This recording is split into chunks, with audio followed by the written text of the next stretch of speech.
बिल्कुल स्वस्थ रूप में अपनी पढ़ाई को आगे बढ़ा रहे होंगे और अपनी नॉलेज को एनहेंस कर रहे होंगे। तो हम टॉपिक को शुरू करते हैं। हम चैप्टर फर्स्ट में हैं, जो nature and significance of management है। इसी टॉपिक को हम पिछली कई क्लासेस से कर रहे हैं, तो आज इसको आगे बढ़ाते हैं। नेचर पर हम हैं। नेचर में हमने दो इसके एस्पेक्ट कर लिए नेचर के, मैनेजमेंट एज एन आर्ट और मैनेजमेंट एज ए साइंस।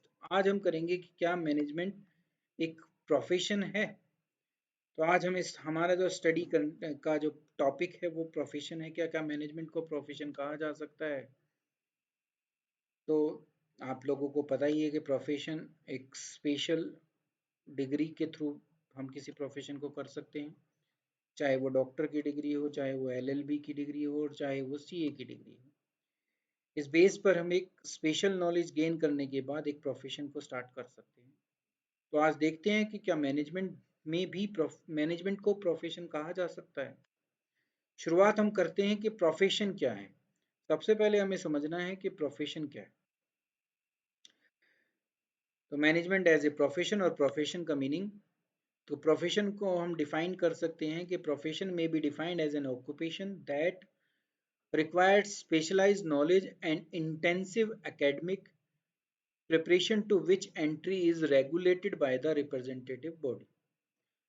तो मैनेजमेंट एक ऐसा ऑक्यूपेशन है जिसके अंदर स्पेशलाइज नॉलेज दी जाती है। जैसे एमबीबीएस की डिग्री लेकर हम डॉक्टर बन सकते हैं, एलएलबी की डिग्री लेकर हम वकील बन सकते हैं, लॉयर बन सकते हैं, और उसके लिए हमें इंटेंसिव एकेडमिक प्रिपरेशन करनी पड़ती है। और उस इंटेंसिव एकेडमिक प्रिपरेशन के लिए की जो एंट्री है, मतलब कि उसमें एडमिशन लेना जो है, वो हर एक को नहीं मिलता। वहाँ पर रेगुलेशन है, मतलब कि रिस्ट्रिक्शन है। कौन लगाती है? वो बॉडी जो उसको चला रही है। तो ये है प्रोफेशन का मीनिंग। आगे हम इसके फीचर्स पर आते हैं। पहला फीचर है well defined body of knowledge. वो ऊपर हम पढ़ ही रहे थे कि स्पेशलाइज नॉलेज है, वेल डिफाइंड है, कोर्स पहले से डिसाइडेड है क्या पढ़ना है किसमें। तो all profession are based on well defined body of knowledge that can be acquired through instruction. Instruction के थ्रू, जो इंस्ट्रक्शन हमें बुक्स के माध्यम से या किसी और माध्यम से मिलती हैं, प्रैक्टिकल माध्यम से हम उनको लेते हैं और उनके बेस पर हम उस कोर्स को पूरा करते हैं। जब वो कोर्स पूरा हो जाता है तो हमें उस पर्टिकुलर डिग्री मिल जाती है। तो ये well defined body of knowledge है। नेक्स्ट है जो हमने पढ़ा था अभी कि रेगुलेशन है, रिस्ट्रिक्शन है। तो एंट्री रिस्ट्रिक्टेड है। हर एक को उस प्रोफेशन में एंट्री नहीं मिल सकती। उसके लिए या तो हमें एग्जाम देना पड़ेगा या एक पर्टिकुलर एजुकेशनल डिग्री लेनी पड़ेगी। तो एंट्री प्रोफेशन में रिस्ट्रिक्टेड है। प्रोफेशनल एसोसिएशन, सबकी अपनी प्रोफेशनल एसोसिएशन है, चाहे वो Indian medical council of India हो, चाहे वो institute of chartered accountant of India हो, और चाहे वो बार काउंसिल ऑफ इंडिया हो। ये सभी अलग अलग मेडिकल, सीए और लॉयर इनकी प्रोफेशनल एसोसिएशन है, जो क्या करती हैं, एंट्री को रेगुलेट कर रही हैं, सर्टिफिकेट ऑफ प्रैक्टिस देते हैं, मतलब कि रजिस्ट्रेशन नंबर देते हैं सबको, और कोड ऑफ कंडक्ट को अपना मनवाने में बनाती भी है और मनवाती भी है, एनफोर्स भी करवाती है। फॉर्मुलेशन भी है, फॉर्मुलेट भी है करती है, और इन्फोर्स भी करती है। नेक्स्ट पर आते हैं जो है एथिकल कोड ऑफ कंडक्ट, जो हम यहाँ पढ़ रहे थे। तो नैतिकता, कि हमें क्या करना है और क्या नहीं करना, वो भी इस प्रोफेशन में बताया जाता है इन प्रोफेशनल एसोसिएशन के थ्रू। तो all profession are bound by a code of conduct which guide the behaviour of its member. कि हम क्या कर सकते हैं और क्या नहीं कर सकते, वहां पर सब कुछ आपको बताया जाता है, आपकी से प्रतिज्ञा ली जाती है उनसे रिलेटेड। नेक्स्ट और लास्ट है सर्विस मोटिव। तो प्रोफेशन जितने भी हैं, चाहे वो लॉयर हो, चाहे वो डॉक्टर हो, चाहे वो सीए हो, वो ना किसी चीज को बना रहे हैं, ना किसी चीज को बनाकर खरीद कर बेच रहे हैं।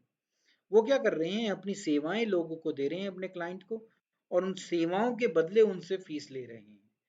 The basic motive of profession is to serve their client interest by rendering dedicated and committed service।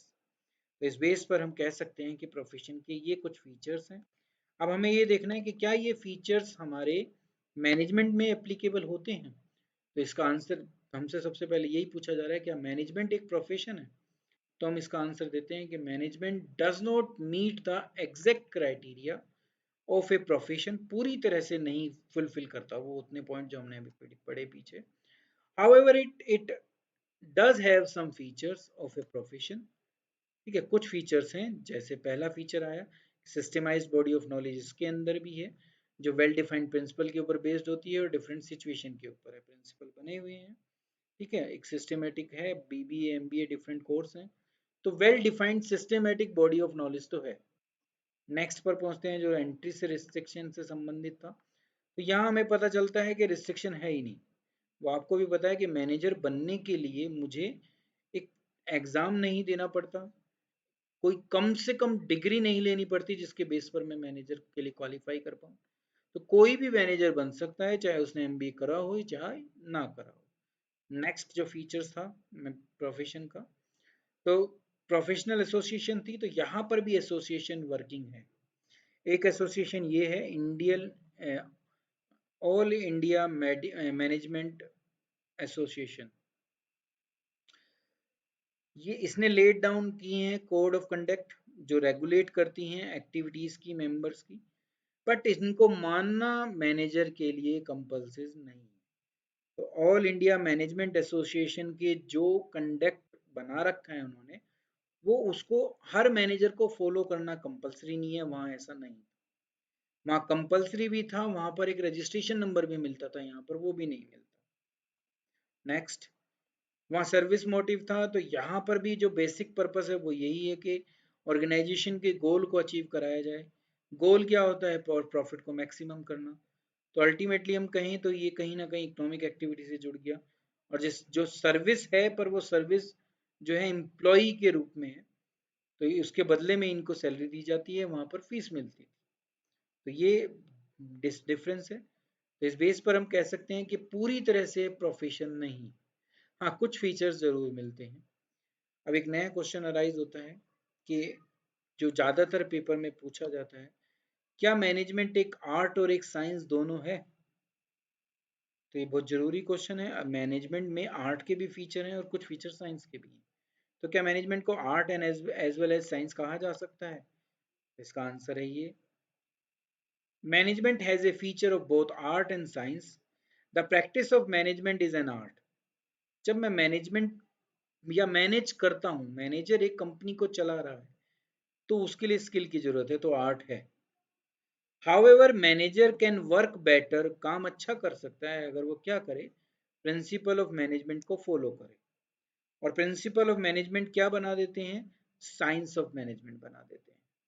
तो मैनेजमेंट अच्छा काम कब कर सकता है? जब वो साइंस के प्रिंसिपल को या मैनेजमेंट के जो प्रिंसिपल है उनको फॉलो करे। तो इस बेस पर हम कह सकते हैं कि management as an art and a science, this principle constitute the science of management. Management as an art and a science are therefore not mutually exclusive, दोनों एक दूसरे से अलग नहीं है, बल्कि क्या कर रहे हैं, एक दूसरे को कंप्लीमेंट कर रहे हैं। हालांकि मैनेजर को आर्ट के थ्रू भी सक्सेस पाने में मदद मिल रही है, और साथ ही साथ प्रिंसिपल या साइंस के बेस्ड जो प्रिंसिपल है उनको फॉलो कर कर भी वो एक सक्सेसफुल मैनेजर बन सकता है।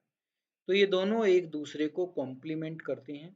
तो जब कभी आपसे ये क्वेश्चन पूछा जाए कि मैनेजमेंट को एक आर्ट और एक साइंस कहा जा सकता है, तो आप इसका आंसर इस तरीके से दोगे कि आप उसमें मैनेजमेंट एज एन आर्ट के फीचर लिखोगे जो मौजूद है मैनेजमेंट के अंदर, और मैनेजमेंट एज ए साइंस के जो फीचर हैं वो भी उसमें लिखोगे, पर वही लिखोगे जो मौजूद है, जो नहीं है वो नहीं लिखना। इसका आंसर आप इसी तरीके से दे सकते हैं कि मैनेजमेंट को आप ये बताओगे कि साइंस भी है और आर्ट भी है। तो इस बेस पर आज हमारा पूरा नेचर का टॉपिक समाप्त होता है। हमने इसमें सीखा कि क्या मैनेजमेंट आर्ट है, क्या मैनेजमेंट साइंस है, या क्या मैनेजमेंट प्रोफेशन है, और क्या मैनेजमेंट आर्ट और साइंस दोनों है। इस बेस पर हमारा नेचर ऑफ मैनेजमेंट का टॉपिक समाप्त होता है। आप मेरी सारी वीडियो को होकर प्रेजेंटेशन चैनल मेरे यूट्यूब चैनल पर देख सकते हैं। यहाँ पर हमारी अकाउंट्स की भी सारी वीडियो अवेलेबल है। अभी सिर्फ एनपीओ चैप्टर की हैं, पर अभी कुछ एक दो दिन में पार्टनरशिप की वीडियो डलने वाली हैं, तो आप मेरे चैनल पर जाकर इन सब वीडियो को देख सकते हैं। Thank you.